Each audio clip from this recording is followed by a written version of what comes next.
You sent over a really interesting collection of material audio, some written stuff, all about Christian meditation, and, well, it's clear you're looking to get a handle on it without feeling completely buried. Hmm. So maybe consider this our way of pulling out the essential insights for you, our Hmm. deep dive, so to speak. Absolutely. And it's quite a set of resources. We've got, what, 6 audio tracks, everything from the basics, like how to meditate, right up to deeper ideas like leaving self behind. Yeah, and those weekly PDFs, too, from the Hmm. World Community for Christian Meditation. Exactly. So our mission here really is to kind of synthesize all that, pinpoint the core ideas, the practices of Christian meditation as they're laid out in these specific sources. Huh. We'll touch on the history, how it fits with other kinds of Christian prayer, its role in, personal growth, spiritual growth, Hmm. and maybe what happens as a result, the outcomes. Okay, sounds good. So let's start right there. When we say Christian meditation, what are we actually talking about? Because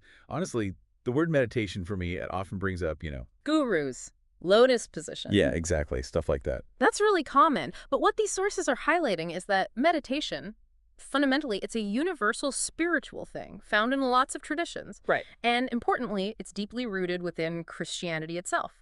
It's seen as a form of prayer. Sometimes they call it pure prayer or the prayer of the heart. Pure prayer. Hmm. Okay, what makes it pure?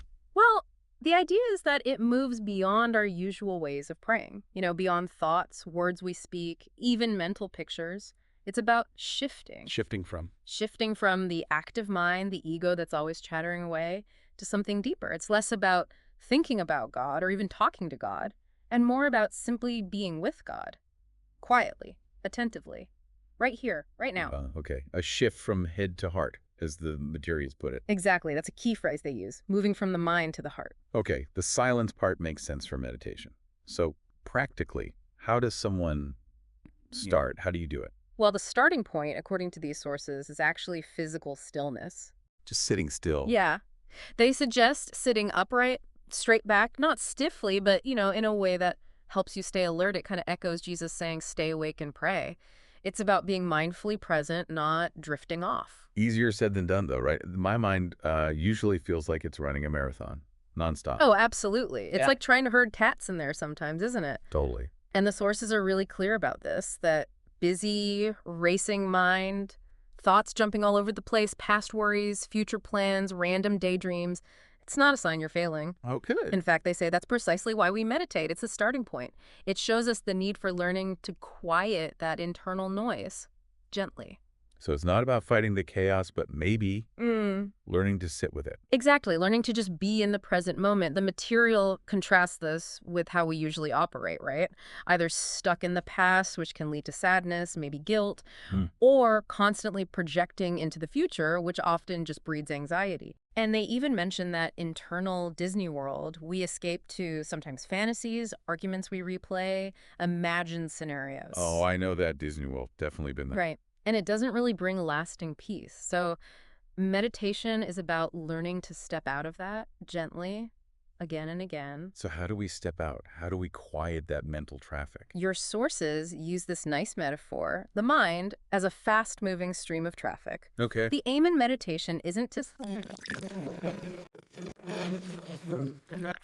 fast lane into the slow lane, and eventually maybe even off the highway altogether for a bit. Mm. And importantly, it's not just about gritting your teeth and using willpower. It's seen as something done with the help of the Spirit. Like St. Paul talks about the Spirit helping us pray in ways deeper than words. Right. Romans 8, sighs too deep for words. So it's a kind of partnership. Okay, but what's the actual technique? The nuts and bolts. The core method highlighted in these sources, passed down from early Christian monks and revitalized by this figure, John Main, it's actually very simple. Okay. It's the gentle, faithful repetition of a single prayer word, a mantra. A mantra. You just repeat this word silently, inwardly, throughout the meditation time. And when other thoughts inevitably pop up, and they will, Yeah, always. you just gently, without judging yourself, let them go and return to saying the word over and over, faithfully, attentively, with love. Those are the keys they mention. Faith, attention, love. A mantra. That still sounds a little Well, Eastern maybe. Is there a specific Christian word they suggest? Yes, there is. And they acknowledge you could use, say, the name Jesus or Abba, but the word most often recommended in this particular tradition, the one John Main focused on, is Maranatha. Maranatha. Okay, what does that mean? It's Aramaic, very old Christian prayer phrase, the language Jesus spoke. It means, come, Lord. Wow. Yeah, it actually appears right at the end of Paul's first letter to the Corinthians, so it has deep scriptural roots. But the advice is not to get caught up in analyzing the meaning while you meditate. Focus more on the sound itself. It has 4 syllables. Maranatha. Just let the Nice. sound carry Maranatha. Okay. Repeat the word, pay attention, do it with love. Mhm. But what am I supposed to be expecting? Like, should something amazing happen? Visions? Feelings? That's such a key question. And the sources are pretty adamant you're not trying to make anything happen. Right. It's not about chasing special experiences or forcing a feeling. The idea is that the reality of God's presence, it just dawns on you gradually, subtly. So no lightning bolts necessarily. Probably not. It's more like it changes your life, but often in ways you only notice looking back. There's a story mentioned about someone meditating for ages, feeling like nothing was happening. And then, bam, a major life crisis hits, and they suddenly realize they have this deep, quiet calm inside that wasn't there before. It grew without them consciously building it. Huh. Took a slow burn. An internal rewiring rather than a sudden flash. That's a great way to put it, a slow burn. And they connect this whole process to that beatitude, blessed are the poor in spirit. Meditation is seen as a way of practicing that poverty of spirit, letting go of control, letting go of needing to possess or achieve, even in our thoughts. Letting go. Okay, that makes sense. Now, you mentioned this has history deep roots. Tell me more about where this specific Christian practice comes from. Right. It's definitely not presented as something new. The materials emphasize its connection to like a really ancient root tradition of human spiritual awareness. Okay. But for bringing this particular Christian stream back into focus in, say, the last century, John Main is presented as the key figure. John Main. Got it. And what was his story? How did he rediscover this? Well, it's quite fascinating. His first real encounter was actually in the 1950s. He was working out in Malaya, Okay. and he met a Hindu monk, Swami Satyanandana. And this Swami remarkably encouraged Main, who was already a devout Catholic, to meditate, but to do it as a Christian. Hindu monk told him that. Yeah. He basically said, take a Christian prayer phrase, repeat it, do it daily, morning and evening, integrate it with your faith. Maine followed that advice for a couple of years. It's a pretty amazing example of interfaith wisdom, isn't it? It really is. A Swami guiding a Christian towards Christian meditation. Yeah. That's unexpected. Shows the universality, maybe? Yeah. Anyway, Maine comes back to Europe, eventually enters a Benedictine monastery, but then his novice master actually tells him to stop meditating that way. Really? Why? The sources suggest it was maybe seen as unconventional at the time, perhaps too Eastern. So Maine stopped, and he later described that period as a kind of spiritual desert. Oh, wow. But then, years later, he's a headmaster in Washington, D.C., and a young student comes to him asking questions. This student had been exploring Eastern practices and wanted to know if Christianity had anything similar. Ah, so the student's question sparked it again. Exactly. It pushed Maine to dig back into his own tradition's roots. And that led him to the early Christian monks, particularly the Desert Fathers and Mothers in 4th century Egypt. The Desert Fathers. Okay, I've heard of They were pioneers of Christian monasticism and spirituality, and Maynard rediscovered the writings of John Cassian. Cassian was crucial because he sort of gathered the wisdom of these desert dwellers and brought it to the West in his book, The Conferences. And what did Cassian say about this kind of prayer? Cassian really stressed humility and what he called purity of heart, basically. Inner simplicity, being free from lots of competing desires as essential for real prayer. He talked about pure prayer as being free from the clutter of thoughts and images. He pointed back to Jesus' teaching. Go into your room, shut the door, pray to your Father in secret. The idea was that our constant stream of thoughts really gets in the way of encountering God within. So finding God in the inner quiet that's been there in Christianity for centuries. Absolutely. And Cassian even mentioned a specific practice from one of the abbots, Abbot Isaac, a short, repeatable phrase, "O God, come to my assistance. O Lord, make haste to help me." Like an early mantra. Exactly, a tool for keeping God in mind constantly. And Cassian's influence was huge. Your sources trace it through St. Benedict, Thomas Aquinas, even into later mystical works like The Cloud of Unknowing. It's a continuous thread.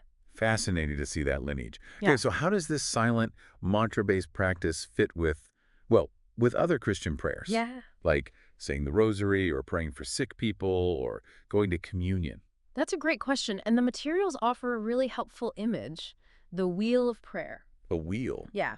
Picture a wheel, it's got lots of spokes, right? And they Yeah. all lead to the center, the hub. The Okay. spokes are all the different ways we pray. Eucharist, sacraments, prayers for help, petition, devotional prayers like the rosary, scripture reading, lectio divina, charismatic prayer, even just feeling God's presence in nature. All valid ways. So meditation isn't meant to, like, replace those other spokes. Not at all. The sources are clear. Christian meditation doesn't cancel out other prayers. If anything, it can simplify them, maybe make them feel deeper. The key is understanding where all those spokes are leading. To the hub. Exactly. And at the hub, at the center of this Christian wheel of prayer, is the prayer of Christ himself. His mind, his spirit, praying within us. Wow. Remember that Romans 8 bit again. The spirit intercedes with sighs too deep for words. The idea is, all our different prayers, when offered sincerely, draw us into Christ's own relationship with the Father, his love for the world. St. Augustine apparently said, Jesus is our teacher of prayer because he prays in us, with us, and for us. So it's like all our little prayers tap into this bigger divine prayer happening already. Beautifully put, yes. And meditation, the simple prayer of the heart using the mantra, is presented as a particularly direct path to that hub, to the stillness and wakefulness. Remember, stay awake and pray at the very core. And being still at the center doesn't mean just being passive. Right. It affects the doing. Absolutely. The stillness at the center is what empowers meaningful action, meaningful movement out in the world, the quality of our work, our relationships. It all flows from that inner state. The sources also explicitly link Jesus' teachings on prayer in the Sermon on the Mount, things like interiority, silence, trust, calm, attention, presence, directly to what happens in meditation. This is really pulling it together. Okay, one of the audio tracks was called Leaving Self Behind. That sounds significant, maybe a bit daunting. What's that about? It is significant. It ties back to Jesus' call in Mark's gospel. If any want to become my followers, let them deny themselves or leave self behind. It's presented as fundamental to being a disciple and a core purpose of meditation. Okay. The mantra, that repeated word, is seen as a tool to help us get beyond our usual self-obsession, to move past the ego's constant demands and find the freedom of the Spirit at our center. That's referencing 6 Corinthians.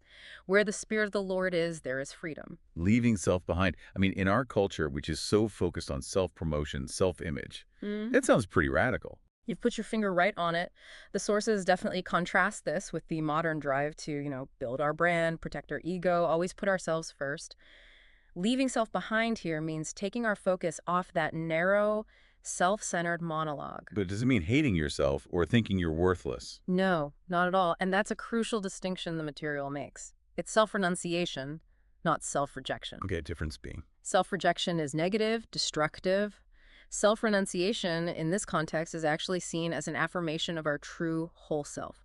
The self God created, the self that finds its meaning in relationship with God, who the sources sometimes call the other, and with others. So how do we affirm that true self? Not by striving or forcing, but by becoming still and silent. By letting go of the ego's grip, we allow the reality of that deeper, truer self to emerge. It's already there. So peeling away the layers to get to the core. Kind of, yeah. And that state of being open, receptive, what they also call poverty of spirit or purity of heart, that's what allows for real relationship with God, real experience of his love. Self-obsession closes us off. Self-renunciation opens us up, frees the self for its real job, loving God, loving others. So meditation is seen as a way to uncover that our deepest identity is actually this open-hearted receptivity to the Spirit of Jesus. Yeah, that's a profound shift. Okay. Okay, finally, the last track. The fruits of meditation. What kind of results, what changes might someone see from this practice? Well, the sources point directly to St. Paul's list in Galatians 5, the fruits of the Spirit. Love, joy, peace. Exactly. Love, joy, peace, patience, kindness, goodness, faithfulness, gentleness, self-control, all those things. Nice list. It is. But there's a really important caution given. We shouldn't go into meditation thinking, okay, how can I get more peace for me? Or how can I become more patient so life is easier for me? Avoiding the self-improvement trap. Precisely. The true fruits, the sources argue, aren't primarily about self-benefit. They actually lead us to become less selfish, more focused on loving others. They use the analogy of a parent.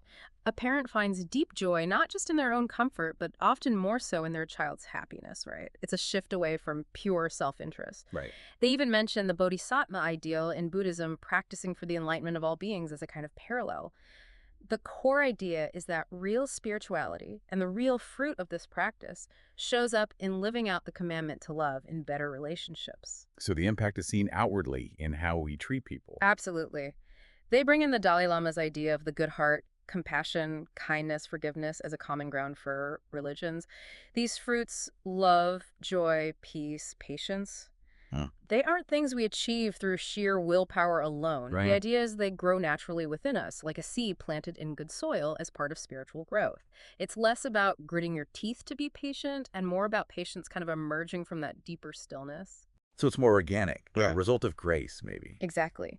The source is stress. It's both faith, our commitment to the practice, Mm-hmm. showing up, and grace, God's loving presence working within us. That combination allows these fruits to blossom. Wow. Okay. This has been incredibly clear, really helpful in weaving all those different pieces together. So just to recap, if I'm getting this right. Yeah, I think what your sources beautifully lay out is that Christian meditation is this deceptively simple practice, Mhm. but profound, grounded in a really rich, long tradition. Right. Simple but not easy. Exactly. Simple is not easy. That quote nails it. It's centered on finding stillness, being present, using that simple prayer word, Maranatha. Amare Natha. And this practice gently helps us move beyond the noisy ego, connect more deeply with God, practice that leaving self behind, which Mhm. then allows these fruits of the Spirit, love, joy, peace, patience, to kind of naturally emerge in our life, changing how we relate to God, others, and the world. It definitely sounds like a path worth exploring Yeah. further based on all this. It seems so. And for you, or anyone listening who feels drawn to this, the sources obviously point towards resources like the World Community for Christian Meditation if you want structured guidance. Right. And maybe just a final thought to leave you with.